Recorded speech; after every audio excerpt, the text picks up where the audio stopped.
Hello students. मैं सुधांशु स्वागत करता हूं आपका आशीष तिवारी यूट्यूब चैनल पर। आशा करता हूं कि आप सभी अच्छे होंगे। मैं इस चैनल के माध्यम से आप सभी के लिए लेकर आया हूं एक वीडियो लेक्चर सीरीज जो बेस है आपके ऑल यूजी कोर्सेज के सेमेस्टर थर्ड और फिफ्थ की environmental science theory into practice second पर्यावरण विज्ञान व्यवहार में सिद्धांत सेकंड नाम की एक इम्पोर्टेंट किताब पर, जो कि आपका एबिलिटी इन्हांसमेंट कोर्स यानी कि आपका एक का सब्जेक्ट है। तो स्टूडेंट, अगर आप ड्यू सोल रेगुलर या किसी और यूनिवर्सिटी से सब्जेक्ट पढ़ रहे हैं तो ये सीरीज आपके लिए बहुत ही उपयोगी साबित होने वाली है, क्योंकि इसमें हम हर चैप्टर को सिंपल भाषा में समझेंगे, इंपॉर्टेंट कॉन्सेप्ट्स को ब्रेक डाउन करेंगे और एग्जाम पॉइंट ऑफ व्यू से भी डिस्कस करेंगे। तो स्टूडेंट, अगर आप do solve regular NC web and other किसी के भी सब्जेक्ट को समझना चाहते हैं आसानी से, तो चैनल को सब्सक्राइब कर लीजिएगा, वीडियो को लाइक कर लीजिएगा और अपने दोस्तों के साथ शेयर करना ना भूलें। एंड सोल से रिलेटेड डेली अपडेट्स के लिए आप सभी हमारा व्हाट्सएप चैनल फॉलो कर लीजिएगा। तो चलिए शुरू करते हैं। मैं आपका स्वागत करता हूं ऑल यूजी कोर्सेज के थर्ड और फोर्थ सेमेस्टर की environmental science theory into practice second subject के चैप्टर नंबर 15 के इस वीडियो लेक्चर में। इससे पहले की वीडियो में हमने चैप्टर नंबर 14 के इंपॉर्टेंट टॉपिक डिस्कस किए थे और आज की वीडियो में हम चैप्टर नंबर 15 सतत विकास और स्थिरता के बारे में डिस्कस करेंगे। तो स्टूडेंट, आज की दुनिया में सबसे बड़ी चुनौती है विकास और पर्यावरण का संतुलन। तो अगर हम सिर्फ विकास की दौड़ में भागेंगे तो संसाधन खत्म हो जाएंगे और अगर केवल संरक्षण करेंगे तो प्रगति रुक जाएगी। तो इसी संतुलन का नाम है सतत विकास, यानी कि हमारा सस्टेनेबल डेवलपमेंट। तो चलिए इस चैप्टर की जो हम शुरुआत कर लेते हैं वो हम सबसे पहले एक छोटे से परिचय से कर लेते हैं। तो चैप्टर की शुरुआत हम एक परिचय से कर लेते हैं। परिचय में हम देखते हैं सतत विकास का अर्थ है ऐसा विकास जिसमें वर्तमान पीढ़ी की जरूरतें पूरी हो लेकिन भविष्य की पीढ़ियों की आवश्यकताओं के साथ समझौता ना हो। तो सतत विकास का मतलब है ऐसा विकास जिसमें वर्तमान पीढ़ी की तो जरूरतें पूरी हो जाए लेकिन जो भविष्य की पीढ़ियां है वे संकट में ना आए। यह विकास आर्थिक प्रगति, पर्यावरण संरक्षण, सामाजिक समानता तीनों पर आधारित होता है। तो ये जो विकास है ये तीन स्तंभों पर आधारित होता है। फर्स्ट हमारा आर्थिक प्रगति, सेकंड हमारा पर्यावरण संरक्षण और थर्ड हमारा सामाजिक समानता। 1987 में ब्रंटलैंड आयोग की रिपोर्ट अवर कमीशन फ्यूचर में पहली बार इसे प्रमुखता दी गई है। तो 1987 में ब्रंटलैंड आयोग की रिपोर्ट अवर कॉमन फ्यूचर में पहली बार सतत विकास को प्रमुखता दी गई थी। तो आज की सबसे बड़ी चुनौती प्राकृतिक संसाधनों का अत्यधिक उपयोग, प्रदूषण और असमानता को कम करना और विकास को संतुलित बनाना। तो आज हमारे सामने सबसे बड़ी चुनौतियां हैं प्राकृतिक संसाधनों का अंधाधुंध उपयोग को रोकना, प्रदूषण और असमानता को कम करके विकास को संतुलित बनाना। तो यही था हमारा एक छोटा सा परिचय। परिचय कंप्लीट करने के बाद जो हमारा नेक्स्ट टॉपिक आता है वो हमारा आता है स्थिरता के प्रकार। तो अब हम बात कर लेते हैं स्थिरता के प्रकार के बारे में। तो सतत विकास को सुनिश्चित करने के लिए तीन मुख्य प्रकार की स्थिरता मानी गई है। तो तीन मुख्य प्रकार की स्थिरता कौन कौन सी होती है? एक हमारी पर्यावरणीय स्थिरता होती है, दूसरी हमारी आर्थिक स्थिरता होती है और तीसरी हमारी सामाजिक स्थिरता होती है। तो चलिए एक एक करके इन सभी स्थिरता को हम समझ लेते हैं। तो सबसे पहले हमारे सामने जो आती है वो हमारे आती है पर्यावरणीय स्थिरता। तो अब हम देख लेते हैं पर्यावरणीय स्थिरता के बारे में।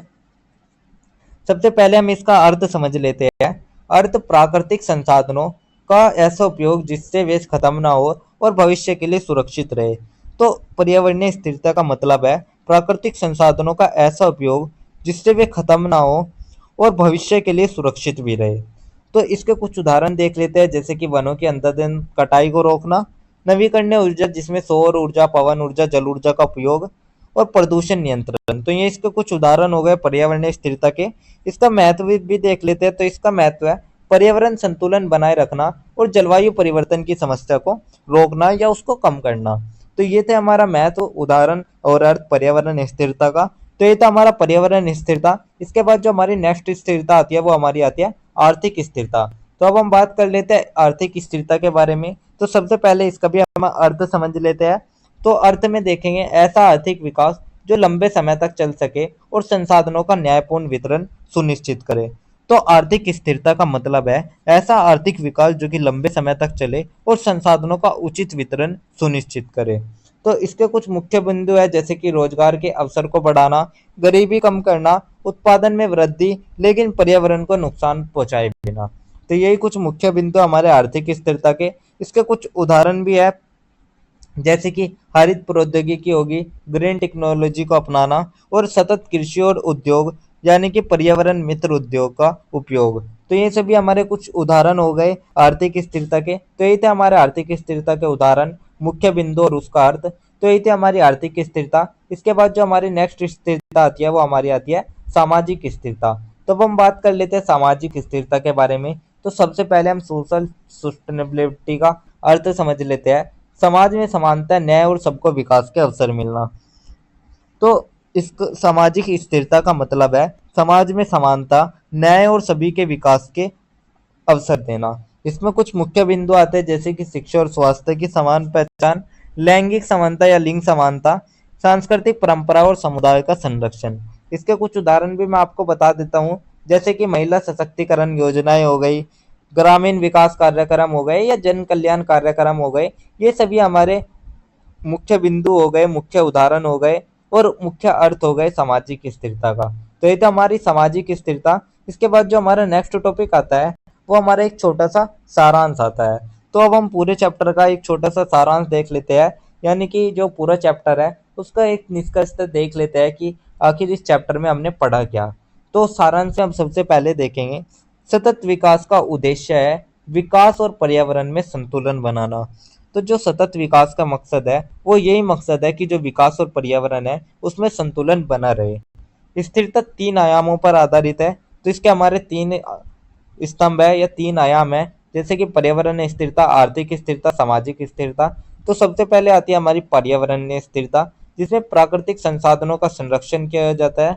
आर्थिक स्थिरता में दीर्घकालिक आर्थिक प्रगति और न्यायपूर्ण वितरण किया जाता है। फिर थर्ड आती है हमारी सामाजिक स्थिरता, जिसमें समाज में समानता और न्याय आता है। तो यही थे हमारे तीन आयाम या तीन स्तंभ, पर्यावरण स्थिरता, आर्थिक स्थिरता और सामाजिक स्थिरता। यदि हम इन तीनों को संतुलित रखेंगे तभी सच्चा सतत विकास संभव होगा।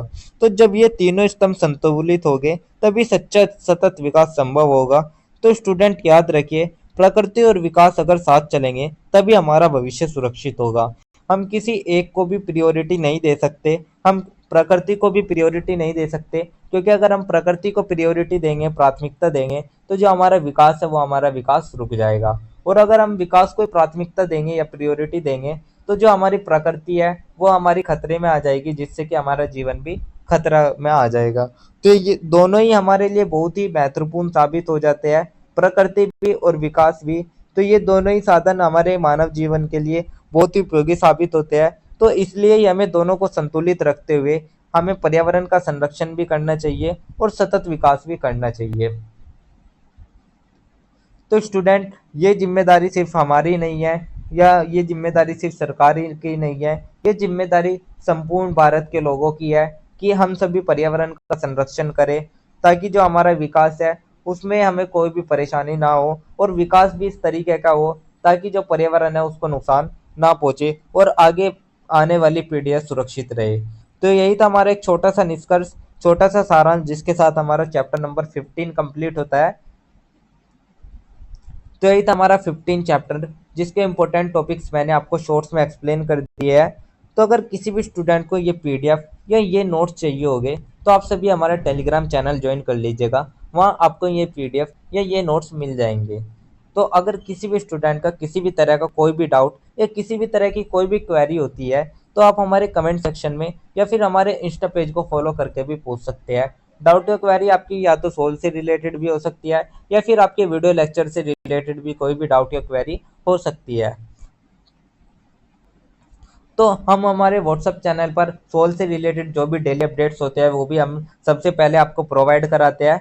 तो सोल से रिलेटेड डेली अपडेट्स के लिए आप सभी हमारा व्हाट्सएप चैनल फॉलो कर लीजिएगा। एंड अगर आपको ये लेक्चर उपयोगी लगता है तो वीडियो को लाइक कर लीजिएगा, चैनल को सब्सक्राइब कर लीजिएगा और अगले अध्याय के लिए तैयार रहिएगा, जहां हम बात करेंगे हमारे नेक्स्ट चैप्टर, चैप्टर नंबर 16 के बारे में, जो कि हमारा मानव समुदाय और पर्यावरण को लेकर रहने वाला है। तो अगला चैप्टर हमारा चैप्टर नंबर 16 रहेगा, जिसमें हम मानव समुदाय यानी कि जो मानव समुदाय है और उसका पर्यावरण से क्या संबंध है, उस सभी के बारे में हम चैप्टर नंबर 16 में डिस्कस करेंगे। तो आप सभी का बहुत बहुत धन्यवाद। आपका दिन शुभ रहे।